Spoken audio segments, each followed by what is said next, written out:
다 함께 사도신경으로 신앙 고백하겠습니다. 나는 전능하신 아버지 하나님 천지의 창조주를 믿습니다.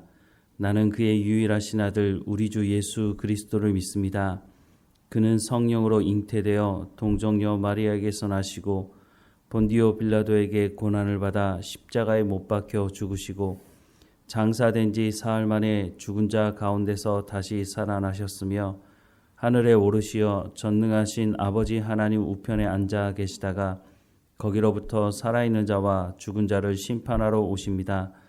나는 성령을 믿으며 거룩한 공교회와 성도의 교제와 죄를 용서받는 것과 몸의 부활과 영생을 믿습니다.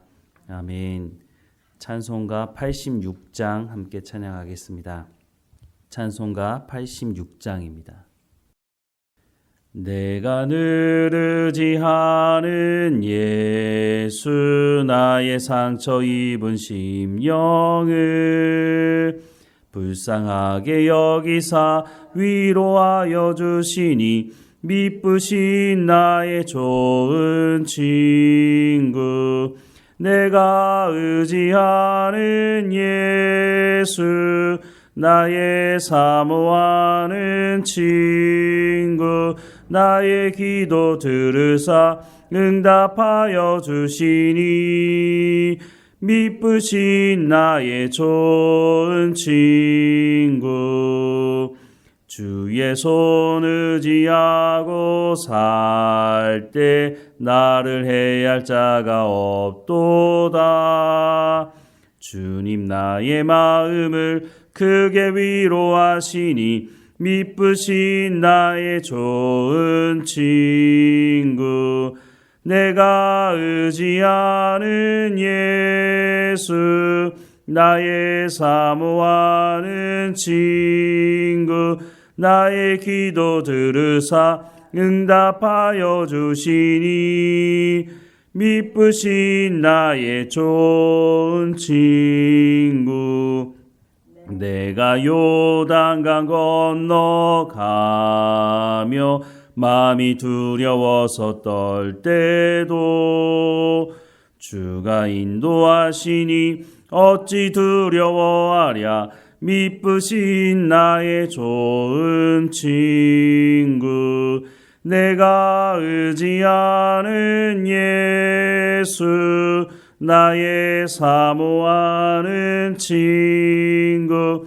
나의 기도 들으사 응답하여 주시니 미쁘신 나의 좋은 친구 이후 천국에 올라가서 모든 성도들과 다 함께 우리들을 구하신 주를 찬양하리라 미쁘신 나의 좋은 친구 내가 의지하는 예수 나의 사모하는 친구 나의 기도 들으사 응답하여 주시니 미쁘신 나의 좋은 친구. 아멘. 오늘 하나님께서 우리에게 주시는 말씀은 누가복음 18장 1절에서 8절까지 말씀입니다. 누가복음 18장 1절에서 8절 말씀 우리 함께 읽겠습니다. 예수께서 그들에게 항상 기도하고 낙심하지 말아야 할 것을 비유로 말씀하여 이르시되 어떤 도시에 하나님을 두려워하지 않고 사람을 무시하는 한 재판장이 있는데 그 도시에 한 과부가 있어 자주 그에게 가서 내 원수에 대한 나의 원한을 풀어주소서 하되 그가 얼마 동안 듣지 아니하다가 후에 속으로 생각하되 내가 하나님을 두려워하지 않고 사람을 무시하나 이 과부가 나를 번거롭게 하니 내가 그 원한을 풀어주리라. 그렇지 않으면 늘 와서 나를 괴롭게 하리라 하였느니라. 주께서 또 이르시되 불의한 재판장이 말한 것을 들으라. 하물며 하나님께서 그 밤낮 부르짖는 택하신 자들의 원한을 풀어주지 아니하겠느냐. 그들에게 오래 참으시겠느냐. 내가 너희에게 이르노니 속히 그 원한을 풀어주리라. 그러나 인자가 올 때에 세상에서 믿음을 보겠느냐 하시니라. 아멘.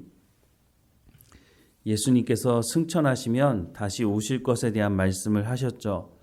그런데 예수님께서 다시 오시는 그 날이 되면 여러 가지 일 중에 적 그리스도, 거짓 교사들이 나타나서 많은 믿음을 가진 사람들의 믿음을 흔들어 놓으려고 할 것이라고 말씀하고 있습니다. 바로 그때에 미혹되는 말에 속지 말고 하나님의 말씀을 온전히 붙들고 미혹을 받지 않도록 뿌리치도록 하라고 말씀하고 있습니다. 평소에 우리의 믿음이 어떤 믿음이냐라고 하는 것은 사실 잘 드러나지 않습니다. 그런데 우리가 고난을 받든지 시험을 받게 되면 우리의 믿음의 수준이 어느 정도 되는지를 분명하게 알게 된다는 것이죠. 그래서 우리가 고난을 당하고 시험을 당하는 것이 단순히 고통의 시간이 아니라 그 시간을 통해서 우리의 믿음을 확인할 수 있으니 어쩌면 감사해야 되는 시간이 아닐지 모르겠습니다. 이렇게 예수님께서 다시 오시는 그날이 다가올 때가 되면 하시는 말씀이 오늘 본문의 1절 말씀에 예수께서 그들에게 항상 기도하고 낙심하지 말아야 할 것을 말씀하시면서 한 가지 비유의 말씀을 하시는데 2절부터 5절 말씀입니다. 이르시되 어떤 도시에 하나님을 두려워하지 않고 사람을 무시하는 한 재판장이 있는데 그 도시에 한 과부가 있어 자주 그에게 가서 내 원수에 대한 나의 원한을 풀어주소서 하되 그가 얼마 동안 듣지 아니하다가 후에 속으로 생각하되 내가 하나님을 두려워하지 않고 사람을 무시하나 이 과부가 나를 번거롭게 하니 내가 그 원한을 풀어주리라. 그렇지 않으면 늘 와서 나를 괴롭게 하리라 하였느니라 라고 말씀을 하고 있습니다. 여기 등장하는 재판관은 하나님을 두려워하지 않고 사람을 무시하는 재판장이라고 말하고 있습니다. 그러니까 세상 말로 하자면 뇌물도 먹고 불의한 일을 행하는 재판장이라고 하는 것을 알 수가 있습니다. 그런데 한 과부가 자신의 원한을 풀어달라고 와서 말을 했다는 것입니다. 내 원수에 대한 나의 원한을 풀어달라고 재판장에게 요구했던 것이죠. 당시 과부는 가장 가난한 사람 중에 한 사람이었습니다. 왜냐하면 지금과 다르게 그 당시에는 과부가 먹고 살 수 있는 일이 거의 없었기 때문인 것입니다. 그런데 어떤 일인지 모르겠지만 이 과부가 나의 원한을 풀어달라고 말을 하고 있습니다. 과부의 유일한 희망은 재판장이 이 문제를 해결해 주는 것 외에는 다른 방법이 없다는 것을 너무 잘 알고 있기 때문에 아무리 하나님을 두려워하지 않고 사람을 무시하는 재판장이라 할지라도 재판장이 결정을 내려줘야만 내가 이 원한을 풀 수 있다는 것을 알기 때문에 이 과부가 재판장을 찾아갔던 것을 말씀하고 있습니다. 그런데 얼마나 자주 찾아갔는지 재판장이 뭐라고 말합니까? 내가 하나님을 두려워하지 않고 사람을 무시하나 이 과부가 나를 번거롭게 하니 내가 그 원한을 풀어주리라. 그렇지 않으면 늘 와서 나를 괴롭게 하리라 라고 말하고 있습니다. 여기서 말하는 괴롭히다 라는 이 말은 어떤 말이냐면 권투할 때 상대방의 눈이 소위 말하는 눈탱이가 밤탱이 될 정도로 맞는 그것을 말하는 것입니다. 얼마나 자주 찾아왔으면 내가 이러다가는 내가 제명에 못 살지라고 생각할 정도로 재판장이 그렇게 생각했다는 것입니다. 그런데 여기에 한 가지 주목해야 되는 것이 있습니다. 그것은 과부가 불의한 일을 행한 것 때문에 이 원한을 풀어달라고 말하고 있는 것이 아니라는 것입니다. 즉 과부가 사기를 치거나 불의를 행하고 다른 사람에게 해를 끼친 이 문제를 해결해달라고 하는 것이 아니라 오히려 과부가 이런 일을 당한 것이죠.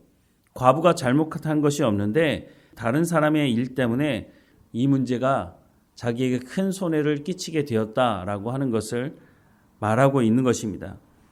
오늘 우리가 살아가는 이 시대도 마찬가지입니다. 하나님 앞에 불의를 행하면서 하나님 말씀에 순종하지 않으면서 하나님이 이 문제를 해결해 달라고 하면 하나님께서 과연 그 문제를 해결해 주실지 모르겠습니다. 그런데 이 시대에 적지 않은 사람들이 풍요를 기원하면서 수단과 방법을 가리지 않고 성공을 위해서 출세를 위해서 자신의 배를 불리기 위해서 수단과 방법을 가리지 않으면서도 하나님께 나와서 하나님 내 문제는 해결해 주셔야 됩니다 라고 말하는 사람들이 있다고 하는 것입니다. 하나님 말씀에 순종하다가 고난을 당하는 것이 아닙니다. 하나님의 말씀에 순종하려고 하다가 세상으로부터 박해를 당하는 일 때문에 하나님이 이 문제를 해결해 달라고 하는 것이 아니라고 하는 것입니다. 구약 이스라엘 백성들이 어떻게 해서 망하게 되었습니까? 하나님 앞에 풍요를 기원하면서 하나님의 말씀에 순종하지도 않고 하나님과 재물을 겸하여 섬기는 사람들 아니었습니까? 그런데 오늘 말씀 끝에 보면 8절 말씀에 내가 너희에게 이르노니 속히 그 원한을 풀어주리라. 그러나 인자가 올 때에 세상에서 믿음을 보겠느냐 하시니라 라고 말씀을 하고 있습니다. 예수님 다시 오는 그날에 이런 믿음을 가진 사람을 보기가 쉽지 않을 것이다 라고 하는 것입니다. 이런 믿음을 가진 사람 어떤 사람입니까?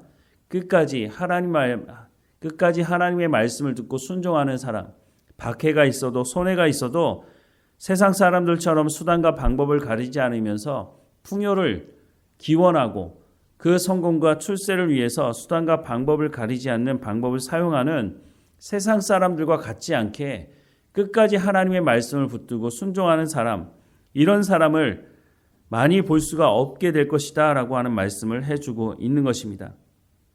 앞서 말씀을 드렸지만 많은 사람들이 주일날 예배의 장소에 찾아와 하나님께 기도합니다. 그러면서 하나님 문제를 해결해 달라고 하나님께 기도하죠. 그런데 예수님이 오실 그때에 하나님의 말씀에 온전히 순종하면서 하나님의 말씀을 따라 순종하면서 이런 일들을 당하면서 하나님께 구하는 사람들, 그 사람들 그렇게 많지 않을 것이라고 말씀해 주고 있다는 것입니다. 하나님의 말씀을 제대로 가르치지 않은 목회자들에 대해서도 하나님 심판하시겠지만 자기의 귀를 즐겁게 하는 스승을 찾아다니는 사람들에 대해서도 하나님 분명하게 심판하실 것을 말씀해 주고 있습니다. 하나님께서 말씀하시는 그 말씀을 제대로 전하지 않으면서 사람들의 귀를 즐겁게 하는 목회자들, 거짓 교사들 하나님께서 심판하시겠다고 말씀하시는 것이죠. 이미 성경에 그 결과가 어떤 결과일지에 대한 말씀을 해주고 있습니다. 앞서 말씀드린 이스라엘 백성들이 그 모습을 보여주고 있습니다. 이 말씀은 교회 밖에 있는 세상 사람들을 향해 하시는 말씀이 아닙니다. 주일에 교회를 찾아와 예배하고 있는 사람들, 자신들이 스스로 그리스도인이라고 말하는 사람들, 그 사람들에게 이 말씀에 비춰보고 하나님의 말씀을 온전히 듣고 순종하며 살아가고 있는지를 거울을 내 비춰보듯이 비춰보라고 말씀해 주고 있는 것입니다. 주여 주여 하는 자마다 다 천국에 들어갈 것이 아니라고 말씀하신 것이 2000년 전 예수님께서 하신 말씀이지만 오늘 우리에게도 동일하게 하시는 말씀이라는 거죠. 마태복음 7장 19절에서 21절 말씀에 보면 아름다운 열매를 맺지 아니하는 나무마다 찍혀 불에 던져지느니라. 이러므로 그들의 열매로 그들을 알리라. 나더러 주여 주여 하는 자마다 다 천국에 들어갈 것이 아니요 다만 하늘에 계신 내 아버지의 뜻대로 행하는 자라야 들어가리라 라고 말씀을 하고 있습니다. 인자가 올 때에 세상에서 믿음을 보겠느냐라고 하는 말씀이 바로 이 말씀인 것입니다. 주여 주여 하는 자마다 다 천국에 들어가는 것이 아니고 다만 하늘에 계신 내 아버지의 뜻대로 하나님의 말씀에 순종하는 사람이 바로 천국에 들어간다고 말씀하는 것입니다. 예수 그리스도를 믿고 순종하는 것, 하나님께서 말씀하신 그 기록된 말씀을 우리가 믿기 때문에 예수 그리스도를 믿는 것을 우리가 아는 것 아닙니까? 영접하는 자, 곧 그 이름을 믿는 자들에게는 하나님의 자녀가 되는 권세를 주셨다고 하는 그 말씀을 우리가 믿기 때문에 우리가 구원받은 줄 아는 것입니다. 하나님의 말씀에 기록된 그 말씀을 우리가 믿기 때문에 우리가 천국에 들어가는 것을 알고 믿고 살아가는 것입니다. 인자가 올 때에 여러 가지 일들이 일어날 것입니다. 앞서 말씀드린 거짓 선지자들, 내가 예수라고 말하는 사람들, 예수님께서 이제 재림할 거라고 그 날짜와 그 시를 정하는 사람들, 이런 사람들 앞으로도 끊임없이 나타나게 될 것입니다. 그때 그 말씀을 온전히 붙들고 순종하지 않으면 우리도 그 미혹을 받을 수 있다는 것을 기억해야 할 것입니다. 혹이나 우리가 하나님 말씀에 순종하다가 박해를 당하거나 손해를 입게 된다면 그때 하나님께 나가서 하나님 우리가 이 믿음을 온전히 붙들고 살아갈 수 있도록 하나님의 약속의 말씀을 온전히 믿고 살아갈 수 있도록 우리의 믿음을 지켜달라고 그렇게 기도하고 간구하는, 그래서 그 믿음을 온전히 지키며 주님 오시는 그날까지 유지하는 우리의 삶이 되기를 주님의 이름으로 축원합니다. 기도하겠습니다. 사랑하는 하나님, 주님 오시는 그날이 가까울수록 세상이 더 혼미해지고 미혹하는 일이 많아질 것을 이미 말씀하셨는데 하나님, 우리가 그 속에서 깨어있게 하시고 우리가 하나님의 말씀에 순종하다가 박해를 당하든지 손해를 당할 때에 하나님 앞에 엎드려 믿음을 온전히 지킬 수 있도록 우리의 가운데 성령의 충만함을 부어주시고 우리 가운데 성령의 충만함을 통해서 하나님의 말씀을 온전히 붙들고 살아갈 수 있도록 기도할 때에 우리 가운데 믿음에 믿음을 더해 주셔서 그 미혹에 빠져들지 않도록 은혜를 허락해 주옵소서. 오늘도 우리 가운데 맡겨진 모든 일에 충성을 다하게 하시고 하나님, 우리 가운데 주신 이 시간을 허비하지 않고 감사하며 누리며 또한 하나님 주신 생명을 낳는 우리의 삶이 될 수 있도록 은혜를 허락해 주옵소서. 사랑하는 하나님, 우리가 어느 곳에 있든지 깨어 있도록 오늘도 성령의 충만함으로 우리와 함께 하시며 하나님의 영광을 드러내는 삶이 될 수 있도록 하나님의 말씀에 온전히 순종하며 살아가는 우리의 삶이 될 수 있도록 하나님 은혜를 베풀어 주옵소서. 우리의 자녀들 어느 곳에 있든지 하나님 지켜주시고 하나님과 동행할 수 있도록 하나님을 만나는 사건이 일어날 수 있도록 우리의 믿음보다 갑절의 믿음을 가지고 살아갈 수 있도록 하나님 은혜를 허락해 주옵소서. 늘 우리와 함께 하시는 하나님께 감사하고 예수님의 이름으로 기도드립니다. 아멘. 하늘에 계신 우리 아버지, 아버지의 이름을 거룩하게 하시며 아버지의 나라가 오게 하시며 아버지의 뜻이 하늘에서와 같이 땅에서도 이루어지게 하소서. 오늘 우리에게 일용할 양식을 주시고 우리가 우리에게 잘못한 사람을 용서하여 준 것 같이 우리 죄를 용서하여 주시고 우리를 시험에 빠지지 않게 하시고 악에서 구하소서. 나라와 권능과 영광이 영원히 아버지의 것입니다. 아멘.